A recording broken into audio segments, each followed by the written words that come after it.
नमस्कार मेरे प्यारे विद्यार्थियों। तो आज हम लोग इस वीडियो में बात करने वाले हैं यूपी टेट 2026 से संबंधित चीजों को कि आखिर में अंतिम तिथि यूपी टेट 2026 की कब है।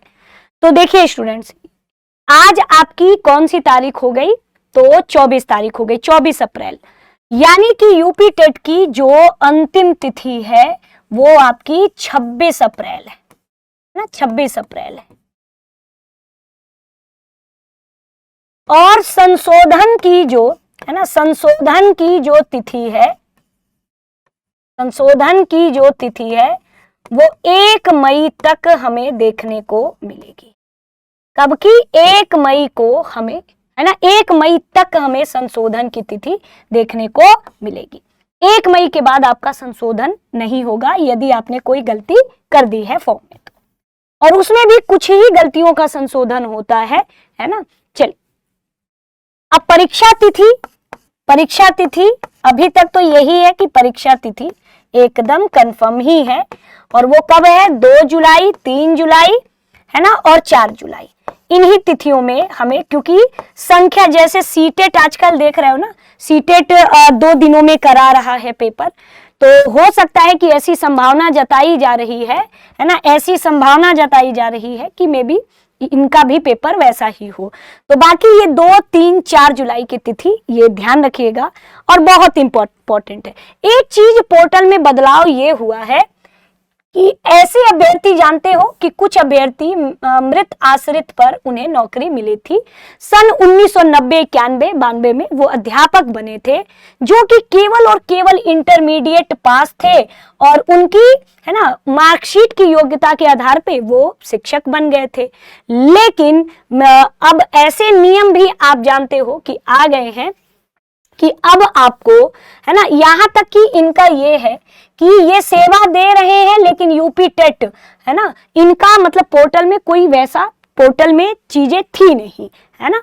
तो अब इनका क्या था कि अब ये यूपी टेट फॉर्म भरने में ये असफल थे, क्योंकि उनके पास 10th और 12th की ही मार्कशीट थी, किंतु उन्होंने ना ग्रेजुएशन किया था और ना बीटीसी बीएड किया था। ऐसे अभ्यर्थियों का पोर्टल पर अपडेट हो चुका है ना। अपडेशन के पश्चात वह अभ्यर्थी चेक बॉक्स पर क्लिक करके आगे की प्रक्रिया पूरी कर सकते हैं। क्यों? क्योंकि इस प्रकार उन्हें ग्रेजुएशन और अन्य डिटेल भरने की आवश्यकता नहीं होगी। तो ठीक है, तो ये आपका यहाँ पर ये पूरा दिया हुआ है। अब देखिए, अब इसमें एक चीज और है कि यदि किसी अभ्यर्थी ने 1 से 5 तक का आवेदन किया है तो यहीं पर ऐड पेपर का ऑप्शन है। अगर वो चाहता है कि वो 6 से 8 का भी आवेदन करेगा तो वो कर सकता है, और 6 से, भाई दोनों आवेदन एक ही व्यक्ति कर सकते हैं, डीएलएड या बीटीसी वाले कर सकते हैं, क्योंकि बीएड वाले तो केवल एक ही पेपर डालेंगे और वो भी 6 से 8 वाले। क्लियर है? अब तो ये पूरा आपका प्रोसेस है स्टूडेंट्स। अब देखिए, सबसे परीक्षा में आपकी तैयारी को लेकर के एक चीजें देखने को मिल सकती है, और वो क्या है? किताब।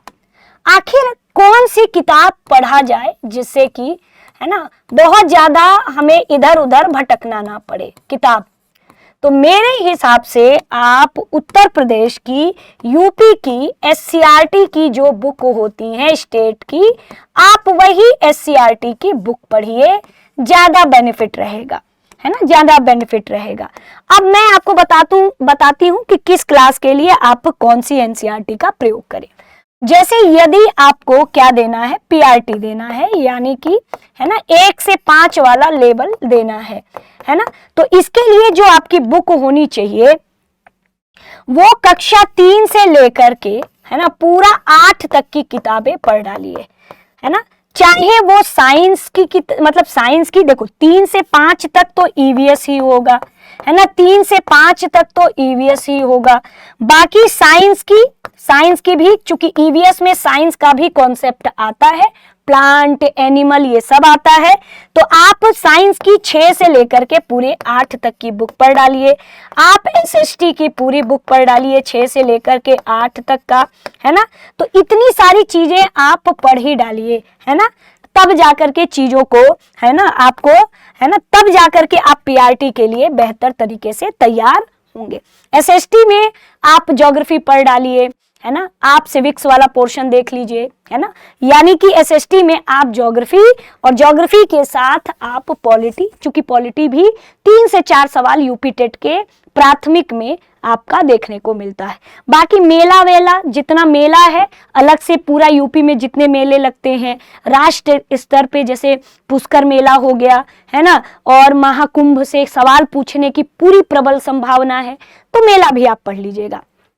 ठीक है, अब देखिए पीआरटी के लिए, अब 6 से 8 के लिए अगर हम बात करें, 6 से 8 के लिए, तो लेवल सेकंड के लिए अगर हम बात करें, है ना, लेवल 2 के लिए बात करें, तो आपको इसमें जो बुक पढ़नी है, अगर आप साइंस के हो तो पूरा 6 से लेके 10 तक की साइंस की बुक, अगर आप साइंस वर्ग के हो तो आप पूरे साइंस की बुक की 6 से 10 तक की किताब पढ़ डालिए, और यदि आप एसएसटी के हो तो 6 से 10 तक की, तो 10 तक के में मतलब ऐसा देख लीजिए कि दरअसल क्या है कि जैसे हिस्ट्री वगैरह हो गई, तो 9-10 में हिस्ट्री वर्ल्ड हिस्ट्री आती है, जबकि ऐसे में आप देखोगे तो कुल मिलाकर के आप पूरी पढ़ डालिए जितना आपका सिलेबस में है, और जिस एससीईआरटी के बुक में हमें यह देखने को मिलेगा आराम से उसको देख लीजिए। ठीक है, तो पहले तो आपको थोड़ा सा सिलेबस पता होना चाहिए स्टूडेंट्स, है ना, और सिलेबस, क्योंकि अगर आप पेपर 2 की तैयारी कर रहे हो तो सिलेबस पता होना चाहिए आपको, है ना, तो ये है कुल मिलाकर के। और बाकी बस आपको ज्यादातर, और कोशिश करिए पीवाईक्यू, क्योंकि कभी कभी ऐसा होता है कि ये लोग पूरा क्वेश्चन रिपीट करते हैं, जैसे पिछली बारी पेपर में जो हुआ था, 2021 वाला पेपर एक बार आउट हो गया था, तो 2022 में पेपर हुआ था, उन्होंने क्या किया था कि पूरा रिपीट पेपर था। अगर उस दौरान ही अगर कोई व्यक्ति पास हो गया हो तो मतलब उसे फिर यूपी टेट देने की आवश्यकता ही नहीं है।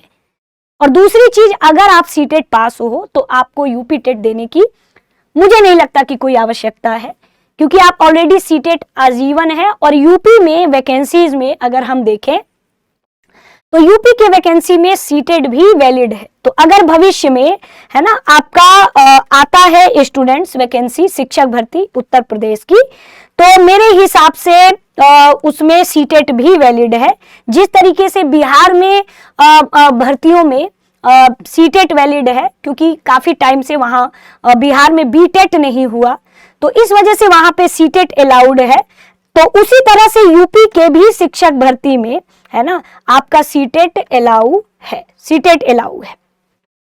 तो मुझे नहीं लगता कि किसी व्यक्ति को अगर सीटेट पास है तो उतनी आवश्यकता मुझे नहीं लगती कि आपको है। इस बार हो सकता है कि पीआरटी में अब तक पेडागोजी से सवाल, है ना, नहीं पूछे जाते थे, एक भी क्वेश्चन मैंने नहीं देखा कि पेडागोजी का कोई, है ना, क्वेश्चन हो, लेकिन इस बार ये पूरी उम्मीद है कि जो है पेपर में पूछा जा सकता है। और रही बात इसमें जो हिस्ट्री की, जैसे 6 से 8 वाले उसमें अगर मैं देखूं तो इस बुक में अगर एसएसटी तैयार करना है तो आप कुल मिलाकर के 11th क्लास की अगर हिस्ट्री पढ़ डालते हैं तो लगभग तैयार हो जाएगा, क्योंकि इसमें सिलेबस है सोर्स ऑफ हिस्ट्री, है ना, और एंशिएंट मेडाइवल, यानी कि ये सब 6 क्लास की, है ना, आपको उसमें एससीईआरटी में हिस्ट्री देखने को मिल जाएगी, वो भी एंशिएंट।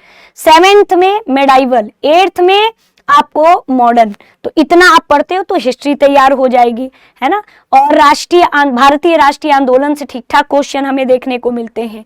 सिविक्स से सोसाइटी, गवर्नेंस, कॉन्स्टिट्यूशन, डेमोक्रेसी, है ना, एंड सिटीजनशिप, इससे क्वेश्चन देखने को मिलता है।